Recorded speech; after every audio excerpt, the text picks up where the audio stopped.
ನಾವು ಹುಬ್ಬಳ್ಳಿಯಲ್ಲಿ ಪ್ರತಿ ವರ್ಷ ರಾಜ್ಯೋತ್ಸವ ಪ್ರಶಸ್ತಿಯನ್ನು ನವೆಂಬರ್ 1ನೇ ತಾರೀಕಿಗೆ ಹುಬ್ಬಳ್ಳಿಯಲ್ಲಿ ಮುಂಜಾನೆ 10:30ಕ್ಕೆ ಸಭಾಭವನದಲ್ಲಿ 3,000 ಸಭಾಭವನದಲ್ಲಿ ವಿವಿಧ ರಂಗಗಳಲ್ಲಿ ಗಣನೀಯ ಸೇರಿಸಿರ್ತಕ್ಕಂಥ ಸಮಾಜ ಸೇವಾ ಕ್ಷೇತ್ರ ಇರ್ಬೋದು, ರಾಜಕೀಯ ಕ್ಷೇತ್ರ ಇರ್ಬೋದು, ಶಿಕ್ಷಣ ರಂಗದಲ್ಲಿ ಇರ್ಬೋದು, ವೈದ್ಯಕೀಯ ರಂಗ, ಅನೇಕ ರಂಗದಲ್ಲಿ ಏನು ಸೇವಾ ಸಲ್ಲಿಸಿರ್ತಾರೆ ಅವ್ರನ್ನೆಲ್ಲ ಗುರುತಿಸಿ ಅವರಿಗೆ ರಾಜ್ಯೋತ್ಸವ ಪ್ರಶಸ್ತಿಯನ್ನು ಕೊಡ್ತಿರ್ತೀವಿ.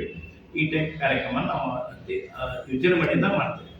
ಅಂದ್ರೆ ಇದು ಯಾವ ಸಂಸ್ಥೆಯಿಂದ ಮಾಡ್ತೀರಾ? ವಿಶ್ವ ಕನ್ನಡ ಮಗ ಹುಬ್ಬಳ್ಳಿ ಅಂತ.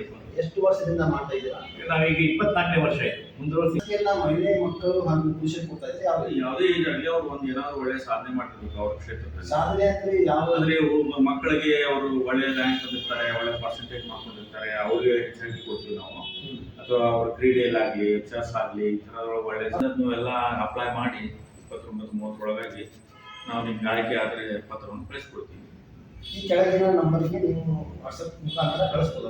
ಕೆಳಗಡೆ ಕೊಟ್ಟಿರುವಂಥ ದೂರವಾಣಿ ಸಂಖ್ಯೆಗೆ ನೀವು ವಾಟ್ಸಪ್ ಮಾಡ್ಬೋದು, ಇಲ್ಲ ಸಂಪರ್ಕ ಮಾಡಿ ಏನಾದರೂ ಸೂಚನೆಯನ್ನು ತಗೋ.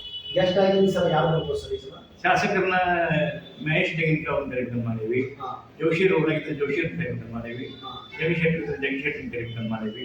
ಆ ಸಂದರ್ಭದೊಳಗೆ ನಾಳೆ ನಾವು ಹೋಗಿ ಅವರಿಗೆಲ್ಲ ಆಮಂತ್ರಣ ಕೂಡ ಪ್ರಯತ್ನ